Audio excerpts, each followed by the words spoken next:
Goeiedag en welkom hier by nog 'n mediakonferensie van Solidariteit. Dankie veral aan die lede van die media wat vandag hier by ons aangesluit het. Ek vertrou dat almal ietsie gekry het om te eet hier buite en hier is ook mediaverklaringe wat ons op die tafels uiteengesit het. Kyk gerus daarna. To all the members of the English media, especially those that are following this live stream, we will be sending out an English press release in due course. So if you need anything else, please don't hesitate to make contact with us. Goed, welkom ook aan die gehoor daar by die huis wat op hierdie regstreekse uitsending inskakel. Die groot rede hoekom ons hier is vandag natuurlik is om te hoor wat sê Solidariteit in reaksie op die publikasie van die regulasies wat te maak het met die wet op billike indiensname wat verlede week so onverwags in die Staatskoerant gepubliseer is. Nou van ons kant af sê ons daar is verskeie probleme wat ons daarmee het. Die vernaamste daarvan is natuurlik die afwesigheid van die skikkingsvoorwaardes wat Solidariteit met die regering gesluit het in 2023. En ek gaan nou die lede van die paneel vra om meer daaroor uit te brei. In wese is dit maar net nog 'n ooreenkoms met die regering wat verbreek word. Nou, ons gaan binnekort vir Anton van der Byl, ons hoof van regsaake en adjunkt bestuurshoof by Solidariteit, vra om meer te gesels oor die proses wat nou gaan volg. Maar eerstens vra ons vir ons bestuurshoof, Dr. Dirk Herman, om te sê wat is die onmiddellike aksie wat Solidariteit nou gaan volg. Baie dankie Pieter en dankie vir almal en dankie dat julle ingeskakel is.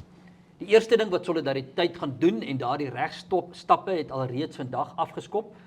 Solidariteit gaan die hof vra om president Cyril Ramaphosa as staatshoof skuldig te laat bevind aan minagting van die hof. En dit volg, soos Pieter gesê het, nadat 'n skikkingsooreenkoms wat Solidariteit met die regering van Suid-Afrika bereik is, verbreek is. En daardie skikking het spesifiek gegaan oor rassewetgewing in Suid-Afrika.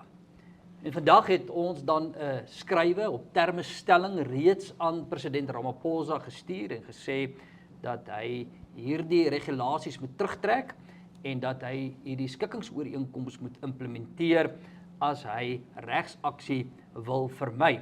Ons vermoed egter dat hulle dit nie gaan doen nie, wat dan gaan beteken dat ons dan die president van Suid-Afrika as staatshoof hof toe vat en dan ons gaan vra dat hy skuldig bevind moet word aan minagting van die hof. Net so 'n bietjie agtergrond daarvan. Ons het op 28 Junie 2023 onder toesig van die Verenigde Nasies se internasionale arbeidsorganisasie 'n ooreenkoms gesluit. En hierdie ooreenkoms is deur die internasionale arbeidsorganisasie gefasiliteer en onder toesig spesifiek van die ILO, maar in Suid-Afrika, namens die IAO, is dit gefasiliteer en bemiddel deur die Kommissie vir die Versoening en Arbitrasie, en dit is dan die KVBA in Suid-Afrika. En hierdie ooreenkoms, en dit is belangrik, wat dan gesluit is 'n bevel van die hof gemaak. So dit beteken dit het regskrag. En dan in gevolge hierdie spesifieke bevel van die hof, moet hierdie ooreenkoms as regulasies saam met die wet op billike indiensnemingsregulasies, daardie regulasies is al reeds van 2023 ontwikkel, dit moet saam met dit gepubliseer word.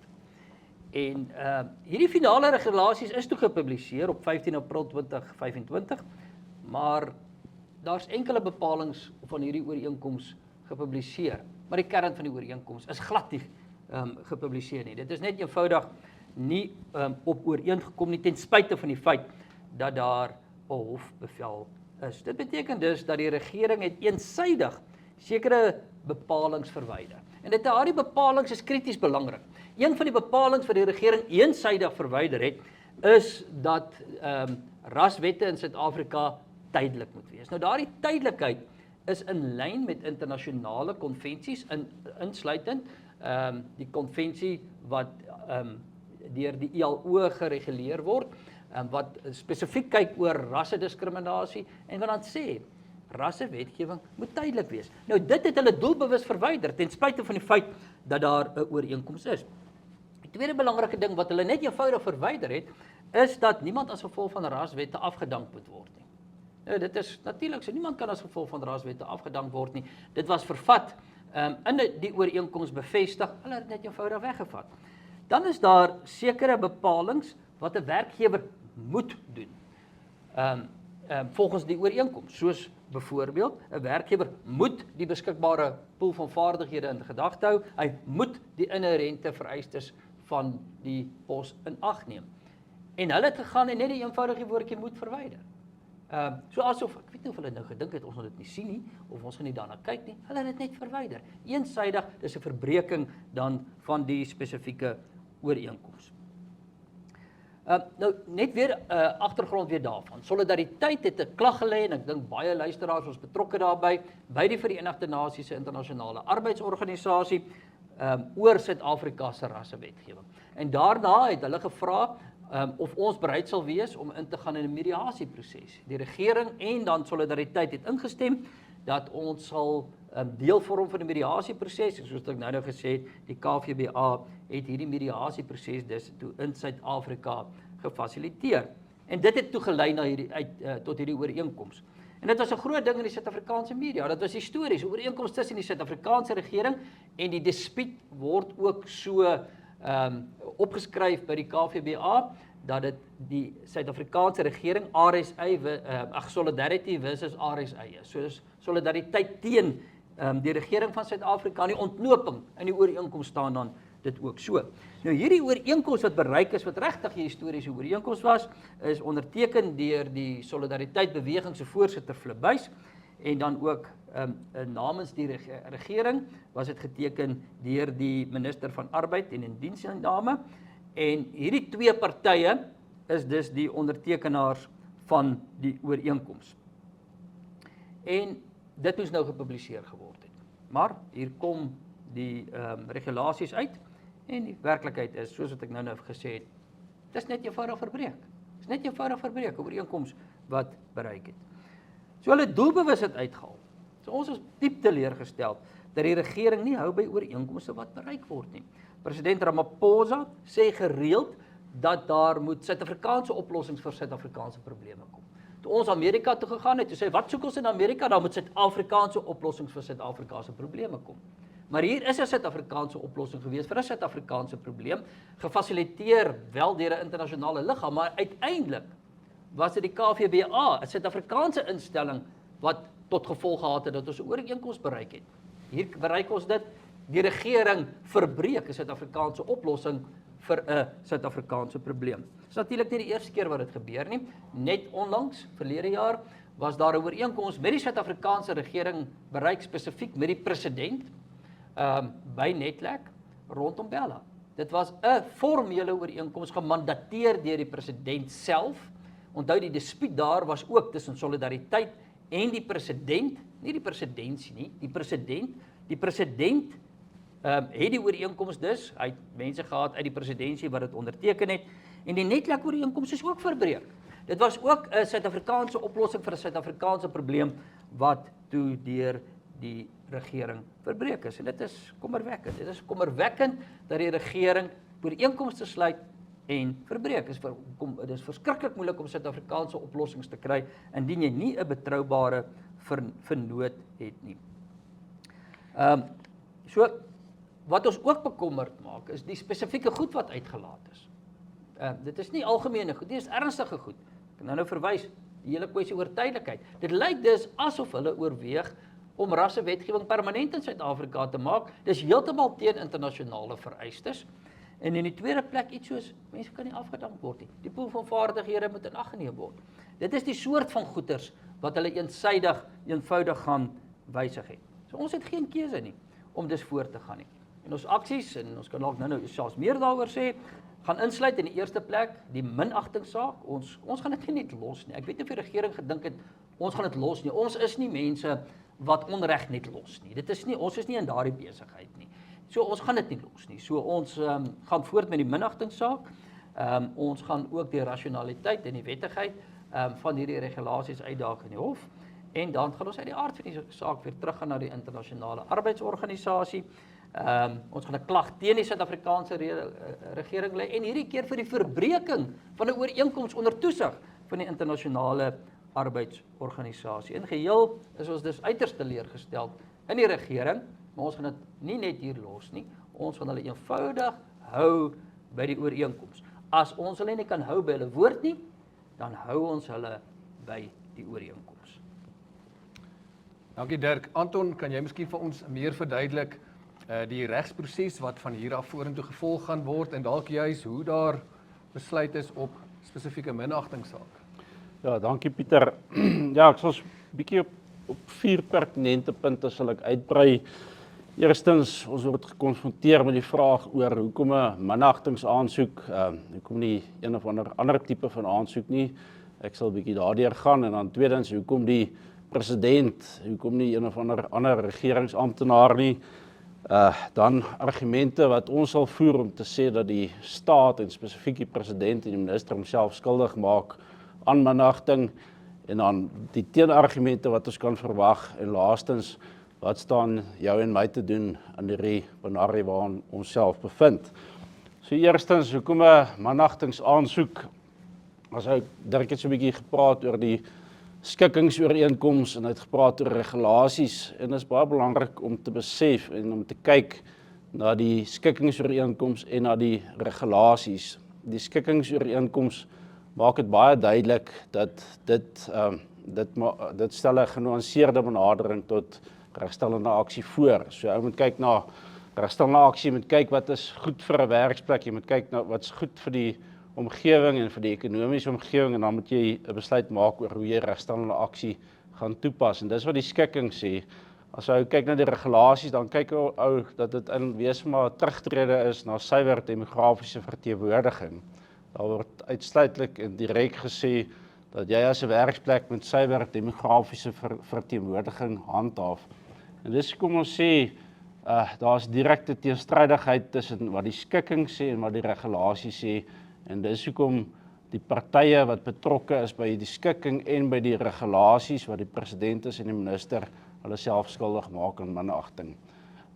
As jy kyk na die skikking pertinent en jy kyk na die regulasies, is daar 3 punte wat ons gaan argumenteer hoekom ons sê dat daar aan wese minagting gepleeg is.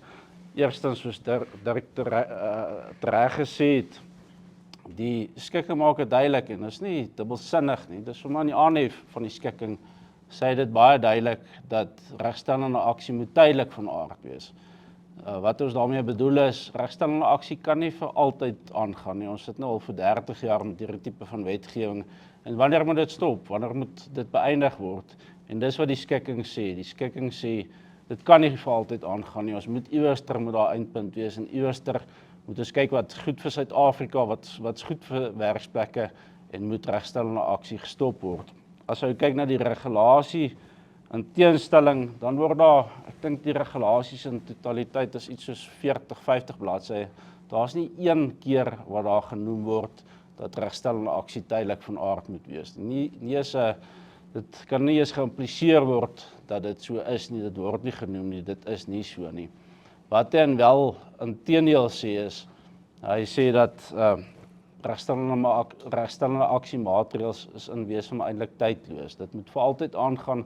Jy as 'n werksplek, jy as 'n werkgewer moet sorg dat jou werksplek profiel moet direk weerspieël wat die ekonomiese demografiese persentasies is vir die land. So jou demografiese profiel van jou werksplek moet presies die hele tyd altyd lyk soos wat die land se demografiese profiel lyk. Vandag kan jy dalk vir argumentshalwe 3 te veel wit mans in jou werksplek hê, môre word dit reggestel want jy vir argumentshalwe 3 te veel swart persone in jou werksplek. En dis wat die regulasies propageer. Jy moet die hele tyd die balans probeer handhaaf. En ons sê dit kan nie, dit maak eintlik maar van regstellende aksie tydloos en dit sal vir altyd aangaan. Die tweede, as jy die skikking en die regulasies vergelyk, die tweede aspek wat pertinent uitkom aan die skikking, so is duidelik dat die demografiese verteenwoordigendheid wat spesifiek die ekonomiese aktiewe populasie statistieke is slegs een faktor wat 'n werkgewer in ag moet neem as jy kyk na regstellende aksie. So dis dalk maar net 'n beginpunt om te sê hoe lyk die syfers, maar dan is daar allerlei persoonlike of werksplek faktore wat jy moet in ag neem om te kyk of regstellende aksie vir jou werkbaar is in jou werksplek. En ons hier is kritiese faktore. Dis nie iets wat jy net kan los nie, dis nie iets wat diskresionêr moet wees nie, dis verpligtend. In die skikking staan daar, dit is verpligtend dat jy dit in ag moet neem. Nou, een baie basiese voorbeeld is, en dit is redelik eenvoudig, ons sê dat in die skikking, dat jy moet kyk wat is die geskikte pool van kandidate wat in oorweging geneem moet word vir 'n pos. So dit help nie, jy kyk, kom ons sê, jy is vir argument so alwe ingenieursfirma en jy moet ingenieurs aanstel of bevorder. Dit help nie, jy kyk na die ekonomies aktiewe populasie nie, daar is eenvoudig net nie, die pool van beskikbare kandidate gaan dit eenvoudig net nie weerspieël nie. Nou, ek kan nie verstaan hoe die regering in hulle regulasies nie hierdie basiese faktor in ag neem nie. Hulle sê alwaarna jy moet kyk is, kyk na die ekonomies aktiewe populasie, kyk na ons sektorale vaststelling en dan bepaal jy wie jy moet aanstel en wie jy moet bevorder. Dit is bloot eenvoudig belaglik. Laaste punt, as jy kyk na die skikking teenoor regulasies, dan sê ons duidelik in ons skikking, dis nie dubbelsinnig nie, dit word duidelik gesit in die skikking, jy mag nie aflê nie, jy mag nie afdank op grond van regstellende aksie nie.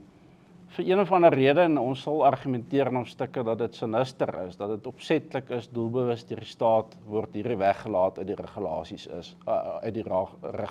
uit.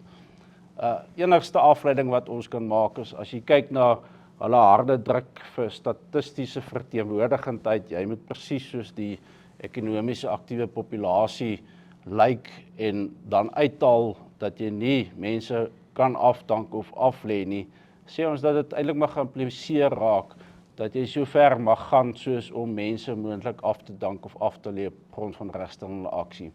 Dis die enigste afleiding wat ons kan maak, die staat verduidelik nie hoekom hulle dit sê nie, en ek dink dis 'n redelike afleiding om te maak. So ons het gesê, hoekom 'n managtingsaansoek, ons het gesê, hoekom die president, en ons het ons argumente uiteengesit, en dan die vraag wat ons gevra word oor, wat sal 'n staat argumenteer in 'n managtingsaansoek, as die president daar voor staan en hy moet eendag verduidelik onder 'n getuie, in die getuiebank, hoekom hy hierdie tipe van wandade pleeg, dan moet hy tog sê, dis sy redes. Nou die argumente wat ons voorsien is eintlik maar tweeledig. Eerste argument is moontlik, die staat sê, ons het voldoen in die skikking. Ek het 3 baie basiese en eenvoudige argumente uiteengesit, hoekom hulle nie voldoen het in die skikking nie. Dis nie baie moeilik om dit te verstaan nie. Dit is redelik eenvoudig, dis die redes. Jy moes dit in die regulasies gesit het, jy het dit nie in die regulasies gesit nie. Daar's geen dubbelsinnigheid of verweer daarteen nie. Die moontlike argument wat die staat kan voer is, hulle kan sê, maar dis nie opsetlik nie, jammer, ons het dit verkeerd gedoen. Nou as jy dit verkeerdelik gedoen het, trek dit dan terug. Dis hoekom ons litigeer. Eerstens, ons vra dit aan ons skrywe wat ons vandag aan die staat gestuur het, en tweedens sal ons die argumente voer in die stukke. Trek dit dan net terug. As jy 'n fout gemaak het, erken dit en trek dit dan terug. Ons voorsien die staat het nog nooit 'n fout aanvaar nie, en derhalwe gaan hulle dit nie, in hierdie geval gaan hulle dit nie doen nie. So 'n argument sal wees, nee, jammer, dit is nou later gemaak. Ons hou dit nou maar net so.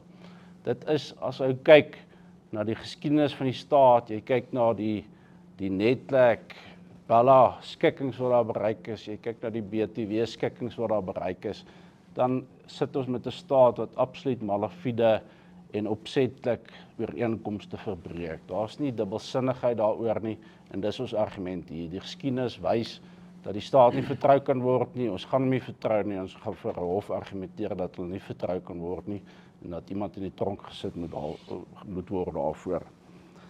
Dan laastens, hier is nie die enigste pyl in ons koker ten opsigte van litigasie nie. Ons het vandag met minagtingsaansoek, met minagtingsprosesse, maar ons sal binnekort in die volgende week of 2 sal ons ook omvattende ander litigasiestukke bekend maak. Ons sal argumenteer dat die regulasies in wese is dit rassisties. Ons kan dit nou in mooi woorde toedraai, dit is rassisties. Dit is uiters diskriminerend teen die wit bevolkingsgroep, En tweedens, die proses wat hulle gevolg het, daar is geen proses wat hulle gevolg het nie. Hulle weet dat in terme van regulasies en wetgewing moet hulle 'n sekere proses volg. Hulle het nie die proses gevolg om hierdie regulasies uit te reik nie. En laastens, ons sê hier is minagting teenoor internasionale konvensies en ooreenkomste wat die staat onderteken het. Weer eens, ek glo nie hulle steur hulle self daar nie, maar dit is 'n argument. Hulle is gebonde aan internasionale konvensies en handveste en hulle het nie daaraan voldoen nie. Die laaste vraag is, wat kan ons as publiek doen? Ons het uiteraard 'n bewese rekord van litigasie en 'n stryd, geskiedenis teen hierdie tipe van vergrype. Hierdie is vergrype, ons kan dit nie wegpraat nie. Ons het 'n bewese rekord. Ons vra vir die publiek aan buitekant om ons te ondersteun, en daar's kleiner organisasies wat dit ook gaan teenstaan, ondersteun almal. Maar dan vra ons dat ons doen 'n beroep op die publiek daar buitekant om eenvoudig in hulle massas op te staan en verset te toon teen hierdie tipe van wandade. Moenie omdat hierdie regulasies sogenaamd die reg is, die tydelike reg is nie, moenie aanvaar dat dit reg is nie. Dit is nie reg nie, dis irrasioneel en dit moet teengestaan word. Dankie Pieter. Dankie Anton. Ek sal binnekort ook kans gee vir vrae uit die gehoor uit.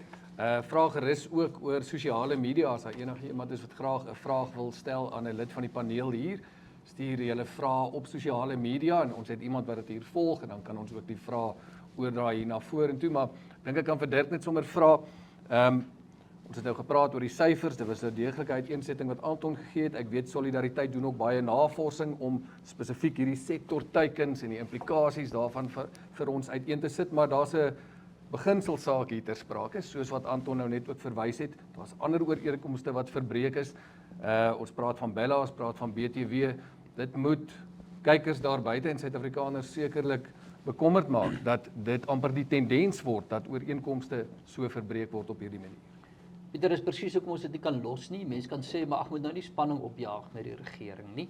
En moet nou nie so begin om 'n minagtingssaak teen die president te bring nie. Maar ongelukkig kan ons hier nie los nie, omdat dit 'n tendens geword het. Dit raak 'n tendens dat die regering ooreenkomste verbreek en daarom kan ons dit eenvoudig nie los nie en gaan ons voort gaan nie mee. Wat belangrik hier is dis nog verder as byvoorbeeld die Bella-ooreenkoms. Die Bella-ooreenkoms was gefasiliteer onder natuurlik onder toesig van Netlek. Dit was geteken, daar was handtekening op papier, maar hierdie gaan nog verder. Hierdie is 'n bevel van die hof gemaak. So ons moet ook die integriteit van die hof hier beskerm.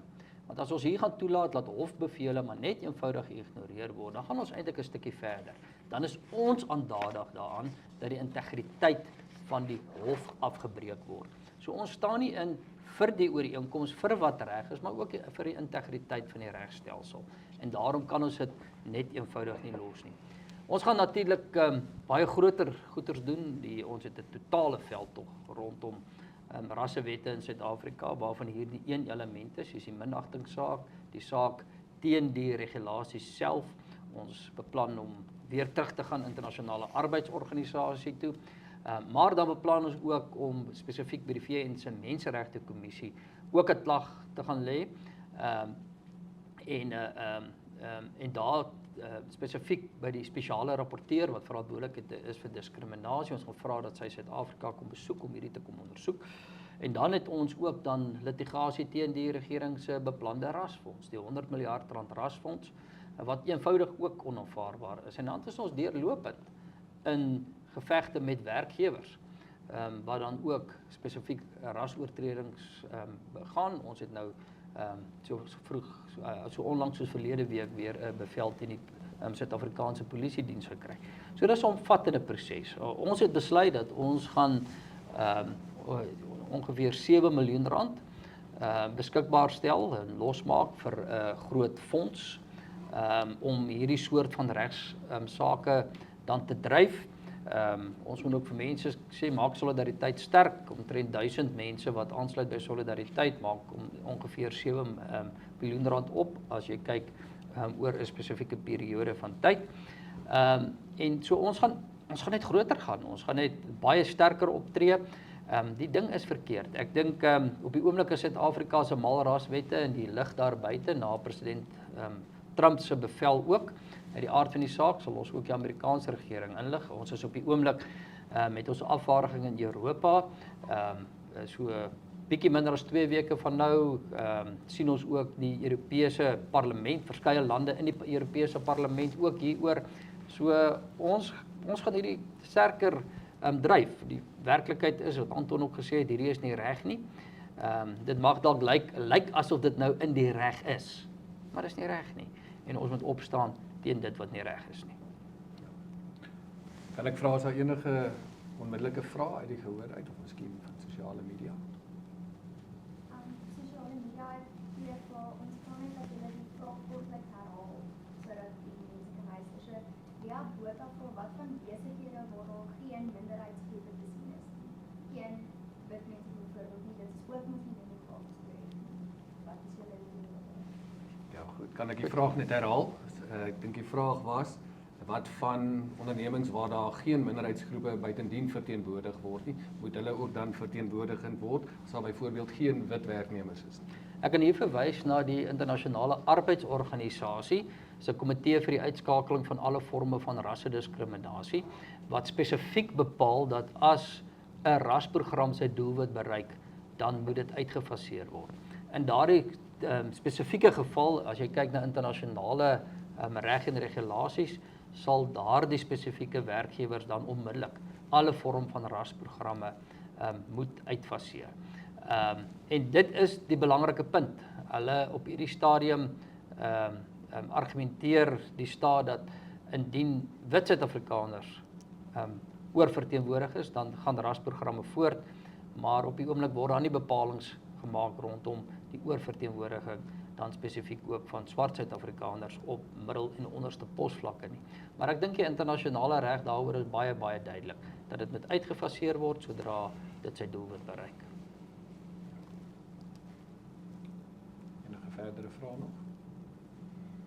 Dirk, ons kan miskien net, ek meen in die aanloop ook tot die G20 beraad later hierdie jaar en juis met die wêreld se oë op Suid-Afrika gefestig op hierdie stadium. Jy het natuurlik vroeër daarna verwys hoe daar beroep was dat geskille soos hierdie plaaslik opgelos word, maar nie net het ons geen keuse as om dit buiteland toe te vat nie. Dit is 'n verantwoordelikheid wat ons het om dit te doen. Ons het 'n verantwoordelikheid om hierdie ook te internasionaliseer en die rede daarvoor is tweeledig. In die aard van die saak is dit belangrik dat ons druk op die Suid-Afrikaanse regering moet plaas. Dit is baie duidelik dat hulle nie gaan reageer as daar nie behoorlik druk geplaas word nie. Dit het spesifiek ook rondom die verhouding met Amerika. Dis een van die eise van Amerika is dat raswette uitgefaseer moet word. Maar die komende G20 beraad is 'n uitstalvenster van Suid-Afrika. En dis 'n uitstalvenster wat dan internasionale beleggings eintlik moet lok. En as jy nou deur die uitstalvenster kyk, dan is daar verstikkende rasideologieë. So G20 lande het 'n probleem. Hulle wil graag hier belê. Hulle sê dit ook vir ons, maar dit is verskriklik moeilik as hulle uitgehou word deur rasvereistes. En daarom is daar dit in internasionale belang ook dat raswette uitgefaseer word, nie net vir die internasionale maatskappye wat hier belê nie, maar ook vir die werk en die ekonomie wat in Suid-Afrika geskep word as gevolg van die internasionale maatskappye. Daarom het ons besluit om ons veldtog oor die uitfasering van raswette dan na op 'n volgende vlak te vat, waar dit op die oomblik in Suid-Afrika was. Ons het die Amerika besoek en Amerika het ons baie duidelik gevra dat druk geplaas moet word om raswette in Suid-Afrika uit te faseer. Vat ons dit nou na 'n volgende vlak toe en dit is dan spesifiek die res van die G20 lande. Want ons moet Suid-Afrika beleggings gereed kry vir die G20. So dit beteken dis as ons nou opstaan en ons sê raswette moet uitgefaseer word en ons vra G20 lande nou om dit op die agenda te sit van die G20 beraad, is dit 'n patriotiese ding. Dis 'n ding waar ons eintlik opstaan vir Suid-Afrika. Die disloyaliteit lê in hulle wat raswette implementeer wat tot nadeel is van alle Suid-Afrikaners. Onthou vandat raswette in Suid-Afrika geïmplementeer is, het werkloosheid 'n rekordsyfer bereik, het ongelykheid 'n rekordsyfer bereik. So dit beteken daar's nie 'n manier waar daar geargumenteer kan word dit help nie, inteendeel, dit is tot nadeel van Suid-Afrika. So internasionale veldtogte van ons is dus eintlik dis om in te tree vir Suid-Afrika en almal in Suid-Afrika waar die raswette dan benadeel word. So wat ek ook genoem het is dat ons het gister en vandag het afvaardiging van ons onder leiding van Jaco Kleinhans alreeds in Nederland en België gewees en dan oor 2 weke by die Europese Parlement en dan gaan ander G20 lande dan spesifiek ook genader word en ons wil meer inligting daaroor ook later bekend maak. Anton, ek kan miskien net vir jou ook nog vra, met hierdie sterk aksie van solidariteit, dit moet ook 'n sterk boodskap wees aan werkgewers daar buite, wetsgehoorsame mense wat graag aan die wetlikheid daarvan wil voldoen, maar hulle sien hierdie in die Staatskoerant en hulle lees daarvan in die media, hierdie regulasies word gepubliseer, maar dat daar tog ingetree word daarteen, dit beteken nie hulle moet net voor die voet voldoen daaraan nie. Daar is wettige optrede daarteen. Ja, Pieter, ek is prokureur, so ek kan nie as sulks mense adviseer om wetteloos op te tree nie, maar die vraag wat ons elkeen na buitekant vir onsself moet afvra is hierdie reg? Is hierdie hoe ons Suid-Afrika sien uitspeel as jy eendag vir jouself of vir jou kleinkinders moet vertel en hulle sien die land, gaan jy antwoord wees, ek het maar voldoen, want dis wat die wet vir my sê om te doen. En dis wat ons ongelukkig sien op die einde van die dag. Baie werkgewers sê, soek bietjie gunsies en gawes vanaf die regering, derhalwe probeer hulle maar voldoen, maar na 3, 4, 5 jaar besef hulle, maar ek kan nie eintlik voldoen nie, is net nie 'n ekonomiese realiteit nie. So ons sê, staan op, sê hier is nie reg nie, ondersteun ons in ons litigasie, dis baie belangrik om te wag vir beter dae, niks daaraan te doen nie, niks gaan verander nie. Ons gaan litigeer, ons gaan omvattend litigeer, die volgende 5 of 10 jaar sal ons in die howe wees oor raslitigasie, maar ons het ondersteuning nodig en mense moet opstaan en sê hier is nie reg nie, ons kan nie hierin voldoen nie. Dirk, dalk ook net verlede wat ingeskakel is op hierdie regstreekse uitsending. Ons vra hulle om ons ten volle te ondersteun so ver moontlik. Ja, ons sê baie dankie verlede wat ons oorweldigend ondersteun op hierdie stadium. Die rede waarom ons hierdie soort van goed kan aanpak is danksy Solidariteit lede wat elke maand 'n lidmaatskapgeld betaal en jou lidmaatskapgeld het dan tot gevolg dat ons hierdie onreg kan beveg. So dis nie Solidariteit wat dit beveg nie, dis ons lede wat dit beveg en ons wil vir elke lid sê ongelooflik baie dankie. En ons wil ook vir mense dan vra wat nie lid is van Solidariteit nie, maar wat sterk voel hieroor, sluit aan by Solidariteit, maak dit vir ons moontlik, help ons om hierdie te veg. Nou, soos ek nou genoem het, ons soek 1000 mense, ons het dit gaan omtrent vertaal in 7 miljoen rand en ons begin 'n reusagtige fonds en ons druk net hierdie onreg terug. Wat ek dink ons moet onthou is, ek wil weer herhaal, dat hier is regulasies, hierdie regulasies is eenvoudig onregmatig, ons wil dit in die hof bewys en onthou hierdie regulasies staan op 'n verbreekte hofbevel. Sê baie dankie vir Dr. Dirk Herman en vir Anton van der Byl, dankie aan die lede van die media wat vandag hier was. Ons sal hierna ook individuele onderhoude toestaan waar nodig. Maar ja, eet gerus nog ietsie saam met ons hier. Baie dankie dan ook aan almal wat ingeskakel het vir hierdie regstreekse uitsending. En ek vertrou julle sal al die aksies wat Solidariteit beplan in hierdie veldtog kan volg op ons sosiale media en ook op ons webtuiste. Dankie vir die saamkyk, tot 'n volgende keer.